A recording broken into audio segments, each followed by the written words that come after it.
అందరికీ వందనాలు. అందరూ బాగున్నారా? ఈరోజు వాక్య భాగం నుంచి మనము సంఖ్యాకాండము 12వ అధ్యాయము 3వ వచనం చదువుదాం ప్రియులారా. యెహోవా ఆ మాట వినెను. మోషే భూమి మీదనున్న వారందరిలో మిక్కిలి సాత్వికుడు అని ఇక్కడ మోషే గురించి చెప్తున్నాడు. మోషే మిక్కిలి సాత్వికుడుగాను ప్రెజెంట్ చేయబడ్డాడు. అది ఎవరి చేత అంటే మనుషుల చేతనా అంటే కాదు. దేవుని చేతనే మోషే మిక్కిలి సాత్వికుడుగా ఎంచబడుతున్నాడు. మరి సాత్వికులు భూమిని స్వతంత్రించుకొందురు అని మనం మత్తయి సువార్త 5వ అధ్యాయంలో చూస్తాం గదా! నిజంగా సాత్వికులంటే ఎవరు అని ఆలోచిస్తే మరొక్క మాటలో స్వయంగా యేసుక్రీస్తు ప్రభుల వారే ఈ మాటంటాడు. మత్తయి సువార్త 11వ అధ్యాయం 29వ వచనంలో, "నేను సాత్వికుడను, దీన మనసు గలవాడను గనుక మీ మీద నా కాడి ఎత్తుకొని నా యొద్ద నేర్చుకొనుడి. అప్పుడు మీ ప్రాణములకు విశ్రాంతి దొరుకును." చాలా అద్భుతమైనటువంటి మాట గదా! నిజంగా యేసుక్రీస్తు ప్రభువు సాత్వికుడట. కనుకనే మోషే గురించి సాత్వికుడు అంటున్నాడు. చాలా వండర్‌ఫుల్‌గా ఆ మాట చెప్పాడు. ఎవరి దగ్గర ఆ మాట చెప్పాడో తెలుసా? తన సొంత ఇంటి వారితోనే దేవుడు ఆ మాట అంటున్నాడు. మిర్యాము, అహరోనులు ఇద్దరూ ఏకీభవించి ఏమంటారో తెలుసా? అతడు కూషు దేశపు స్త్రీని వివాహం చేసుకున్నాడు. కనుక అతనితోనే దేవుడు మాట్లాడతాడా? మాతో మాట్లాడడా? అన్నటువంటి భావనకు వారు గురై అనేకులను మోషే చెప్తున్నటువంటి మాటలేందో లక్ష్య పెట్టకుండా, దేవుడు తనతో జరిగిస్తున్నటువంటి కార్యాల మీద దృష్టి కలిగించకుండా, మాతో దేవుడు మాట్లాడుతున్నాడని జెప్పి వారు ఒక సెపరేట్ అయినటువంటి గుంపును ఏర్పాటు చేస్తున్నటువంటి క్రమంలో దేవుడే స్వయంగా కల్పించుకొని తన స్ ఇంటి వారితో చెప్తున్నటువంటి మాట ఇది. గమనించాలి. మనం గూడక కొన్ని కొన్ని పరిస్థితులు గుండా మనం వెళ్ళినప్పుడు, ఒకరు తప్పు జేసినప్పుడు లేదా ఒకరు కరెక్ట్‌గా ఉంటున్నప్పుడు, ఆ యొక్క నింద గాని, ఆ యొక్క జయం గాని మన దగ్గరికి వస్తాది అనుకుంటాం. కానీ ఎవరిది వారికే దేవుడు లెక్క చూస్తాడు అనేది ఇక్కడ మనం స్పష్టంగా గుర్తించవచ్చు. మోషే గారి గురించి చూస్తే గనక. ఆ మాట జరుగుతున్నటువంటి ఆ క్రమేపీలో ఆ యొక్క సందర్భం జరుగుతున్నటువంటి ఆ క్రమేపీలో చాలా వండర్‌ఫుల్‌గా వీరి ఇరువురి మీదకి కుష్ఠరోగాన్ని దేవుడు పంపిస్తాడు పిల్లరా. ఎవరి మీదకి? మిరియాం మీదకి, అహరోన్ మీదకి. ఆ కుష్ఠరోగాన్ని పంపిస్తాడు దేవుడే. గమనించండి. దేవుని చేత సాక్ష్యం పొందుకోబడినటువంటి మోషే వలె మనం సాత్వికం కలిగి జీవించాలి.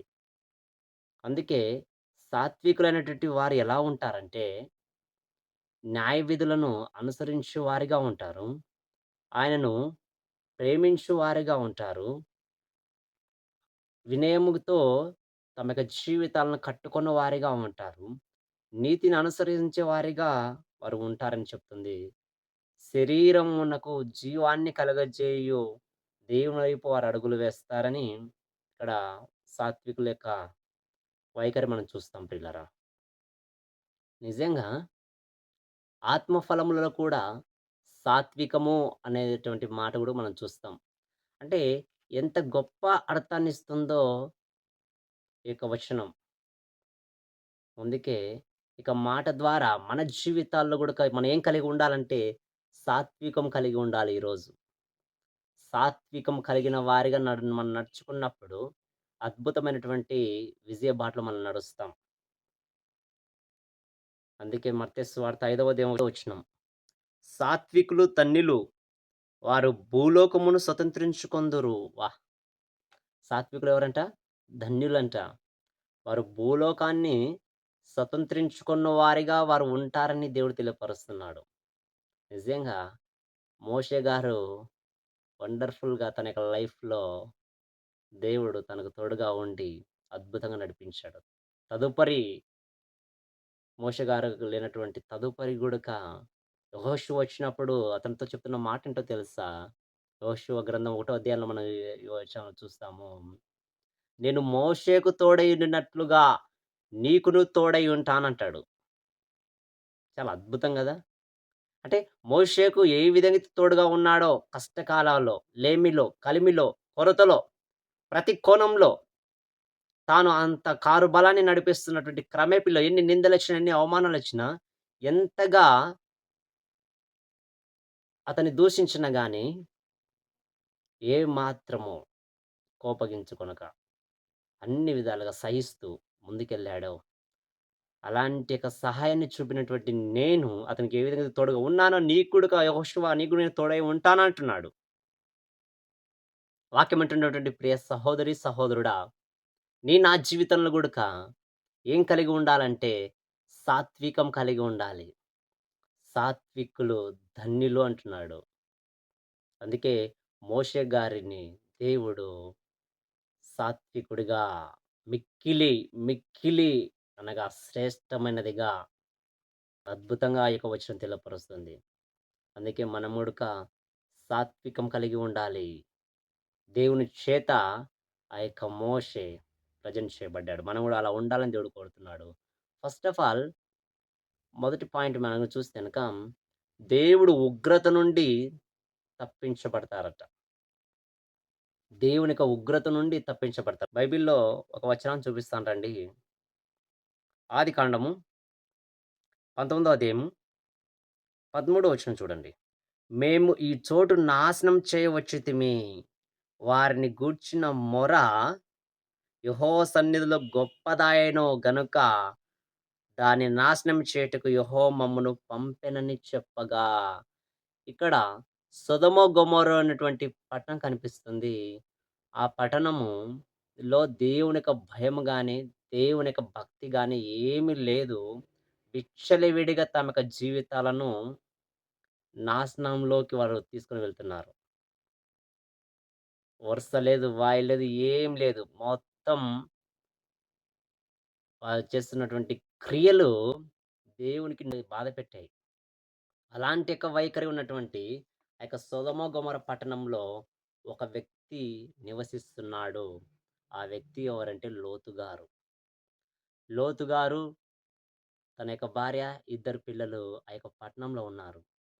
ఆ పట్టణంలో ఉంటే వారిని విడిపించడం కోసం దేవుని యొక్క దూతలైనటువంటి ఇద్దరు ఆ యొక్క ప్రాంతంకి వెళ్లి వారిని విడిపించడానికి వారికి ఆ యొక్క వర్తమానం చెప్పి, ఇదిగో సొదొమ, గొమొర్రా పట్టణాన్ని దేవుడు అగ్ని గంధకముల చేత దహించవేయుచున్నాడు అని చెప్పి వారిని తీసుకొని రావడానికి వెళ్తే, అక్కడున్నటువంటి వారు వాకిళ్ళు బద్దలు కొడుతూ, వారిని మాతో పంపించండి. వారితో మేము తప్పు చేయాలి అన్నటువంటి మాట అక్కడ మనం చూస్తాం.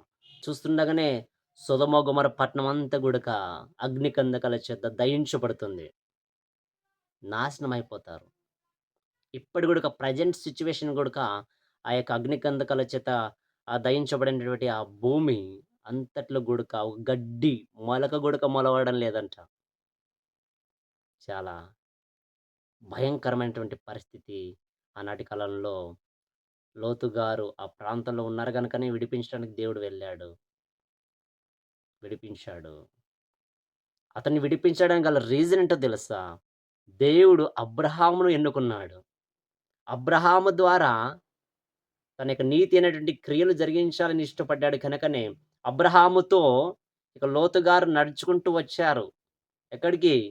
దేవుడు పాలు, తేనెలు ప్రవహించు దేశానికి వెళ్ళమంటే అతనికి తోడుగా అనగా లోతు గారు అబ్రహాం గారికి కొడుకు వరుస అవుతాడు. అతడు నేను గూడా వస్తాను బాబాయ్ అంటే, సరే పద అని జెప్పి తీసుకొని వెళ్తాడనమాట. అలా అతనితో వచ్చినందుకు ఆ కుటుంబాన్ని రక్షించడం కోసం దేవుడు స్వయంగా అబ్రహాం గారితో మాట్లాడుతున్నటువంటి క్రమేపిలో, ఇదిగో నేను సొదొమ, గొమొర్రా పట్టణాన్ని నాశనం చేయబోతున్నాను అన్నప్పుడు వెంటనే అబ్రహాం చాలా బాధపడి, అయ్యా! ఆ యొక్క పట్టణంలో ఒక 50 మంది ఉంటే నీతిమంతులుంటే ఆ పట్టణాన్ని రక్షిస్తావా అంటాడు. అబ్రాహాం మాటను దేవుడు విని రక్షిస్తానంటాడు.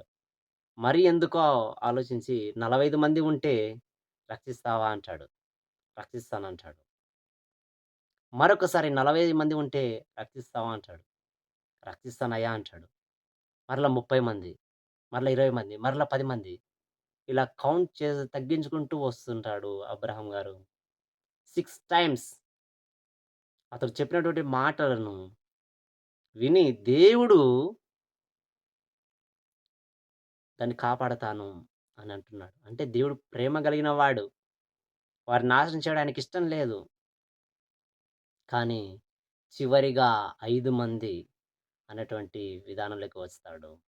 అప్పుడు దేవుడు ఏ మాట మాట్లాడకుండా అక్కడి నుంచి వెళ్ళిపోతాడు. అంటే ఆ యొక్క పట్టణంలో అంత పెద్ద పట్టణంలో ఒక 5 మంది గూడక లేరంట. మరెంతమంది ఉన్నారు? నలుగురున్నారు. వారే లోతు, లోతు భార్య, ఇద్దరు కుమార్తెలు. నిజంగా ఎంత విచారకరమో చూడండి. గమనించండి. అందుకే మనం గూడక ఉగ్రత దినం నుండి తప్పించబడాలంటే మనం సాత్వికం కలిగి జీవించాలి. మంచి మనస్సు కలిగి జీవించాలి. అణిగిమణిగినటువంటి బ్రతుకు బ్రతకాలి. అప్పుడే దేవుడు భూమిని స్వతంత్రించుకున్న వారిగా దేవుడు చేస్తాడని వాగ్దానం చేస్తున్నాడు. హల్లెలూయా! రెండోదిగా మనం చూస్తే గనక సాత్వికమును సంపాదించుకొనుము అని ఒక మాట మనం చూస్తాం రండి. తిమోతికి రాసినటువంటి మొదటి పత్రిక 6వ అధ్యాయము 11వ వచనం చూడండి.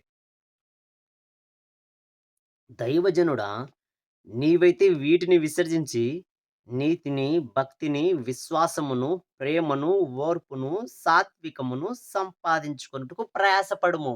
అబ్బా! వీటిని సంపాదించుకొనుటకు మనం ప్రయాసపడాలట. దాంట్లో మెయిన్‌గా సాత్వికం గూడక ఉంది.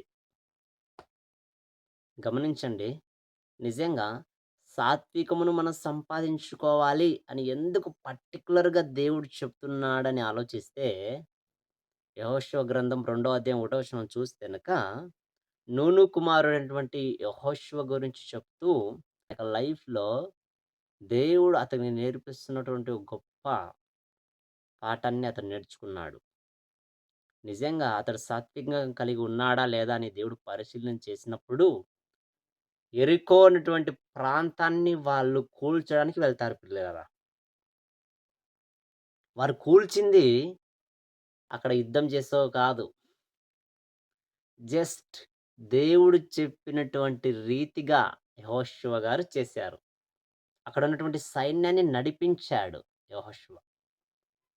అది ఎలాగా అని ఆలోచిస్తే, ఆ యెరికో గోడల చుట్టూ అనగా యెరికో ప్రాకారము చుట్టూ, యెరికో ప్రాకారం కట్టుకున్నారు. యెరికో అనేటువంటి పట్టణానికి చుట్టూ ఆ యొక్క చుట్టూ ఉన్నటువంటి ప్రాకారం చుట్టూ మీరు తిరగండి.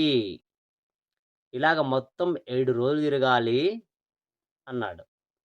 7 రోజులు తిరగాలి అంటే, 6 రోజులు వాళ్ళు ఒక్కొక్క రౌండ్ తిరుగుతూ, దేవుని స్తుతిస్తూ, దేవుని గురించి గంతులేస్తూ మొత్తానికి ఒక రౌండ్ తిరిగేవాళ్ళు. ఒక రోజు, 2 రోజులు, 3 రోజులు, 4 రోజులు, 5 రోజులు, 6 రోజులు ఇలా తిరిగారు.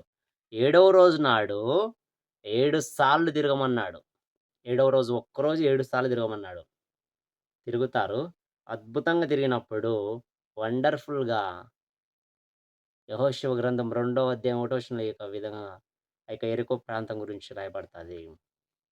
అద్భుతంగా వారు కేకలు వేస్తూ, స్తుతిస్తూ, గంతులేసుకుంటూ వెళ్తూ ఉంటే, ఆ ప్రాకారాల గోడలన్నీ గూడా కూల్చబడతాయట. అక్కడ వారేం పలగొట్టలేదు. సుత్తెలు తీసుకొని, ఏది తీసుకొని ఏం చేయలేదు. జస్ట్ దేవుని స్తుతిస్తూ వెళ్లారు. దేవుడు యెహోషువకు చెప్పిన రీతిగానే అతడు చేశాడు. తన యొక్క సాత్వికాన్ని దేవుడు గుర్తించాడు. అలాంటి ఒక రీతిగా ఉండాలని దేవుడు కోరుతున్నాడు. అందుకే మనం సాత్వికం కొరకు ప్రయాసపడాలి. మనం భూమిని స్వతంత్రించుకోవాలంటే, శత్రు యొక్క శేషము లేకుండా ఉండాలంటే, మనము ఆనందంగా, ఉత్సాహభరితంగా మనం ఈ లోకంలో బ్రతకాలంటే, మనము సాత్వికం కలిగి జీవించాలి.